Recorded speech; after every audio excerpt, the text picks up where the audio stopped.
ہندوتوا دہشت گرد فوجیوں نے انسانیت کے قاتل نریندر مودی کے دورے کشمیر کے موقع پہ کشمیریوں کا قتل عام جاری رکھتے ہوئے پلوامہ میں 3 نوجوانوں کو شہید کر دیا۔ قابض فورسز نے ضلع پلوامہ کے علاقے پاہو کاکپورہ کا محاصرہ کیا اور رات بھر گولہ باری کی، جس کے نتیجے میں 3 نوجوان شہید ہو گئے۔ شہید ہوئے نوجوانوں میں ایک 17 سالہ نوجوان بھی شامل ہے۔ کل جماعتی حریت کانفرنس نے مودی کے دورے کشمیر کے موقع پہ مکمل ہڑتال اور پوری دنیا میں کشمیریوں کے احتجاج کو بھارت کے خلاف ایک ریفرنڈم قرار دیتے ہوئے واضح کیا ہے کہ کشمیری کبھی بھی بھارتی غلامی کو قبول نہیں کریں گے اور حق خودارادیت کے حصول تک اپنی جدوجہد جاری رکھیں گے۔ حریت قائدین نے مقبوضہ علاقے میں بھارتی قابض فورسز کی طرف سے نوجوانوں کے قتل عام کو ایک منظم نسل کشی کی مہم قرار دیتے ہوئے کہا ہے کہ ہندوتوا حکومت کشمیریوں کو ختم کرنے پر تلی ہوئی ہے اور کشمیر کو ایک قبرستان اور کھنڈرات میں تبدیل کرنا چاہتی ہے۔ حریت قائدین نے مزید کہا کہ گزشتہ ایک ہفتے کے دوران قابض فورسز نے 11 کشمیریوں کو شہید کر دیا ہے۔ انہوں نے شہدائے آزادی کو شاندار خراج عقیدت پیش کرتے ہوئے اس عہد کی تجدید کی کہ شہداء کے ادورے مشن کی تکمیل تک جدوجہد جاری رکھی جائے گی۔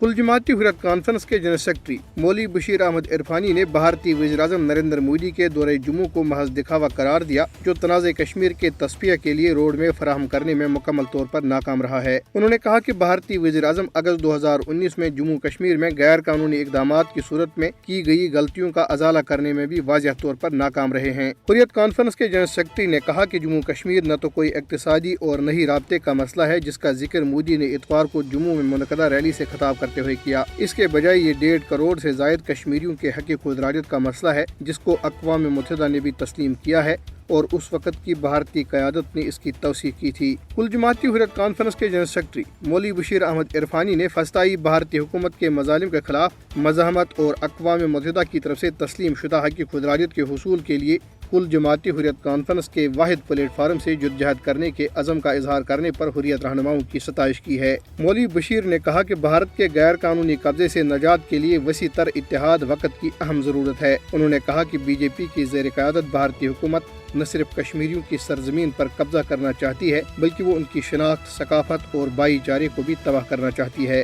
انہوں نے کشمیریوں پر زور دیا کہ وہ قابض حکومت کی تمام سازشوں کو ناکام بنانے کے لیے متحد اور ثابت قدم رہیں۔ بھارتیہ جنتا پارٹی دہلی کے صدر آدیش گپتا نے، جو روہنگیا اور بنگلہ دیشی مسلمانوں کی املاک تباہ کرنے کے لیے اپنی جماعت کی بلڈوز مہم کی قیادت کر رہے ہیں، نے بھارتی دارالحکومت کے 40 گاؤں کے مسلمان نام تبدیل کرنے کے اپنے منصوبے کا اعلان کر دیا ہے۔ آدیش گپتا نے نئی دہلی میں ایک پریس کانفرنس میں کہا کہ پارٹی کیجریوال حکومت کو ایک تجویز بھیجے گی، جس میں مطالبہ کیا جائے گا کہ ان 40 دیہاتوں کے نام تبدیل کیے جائیں جن کے بارے میں ان کا دعویٰ ہے کہ وہ غلامی کی دور کی علامت ہیں۔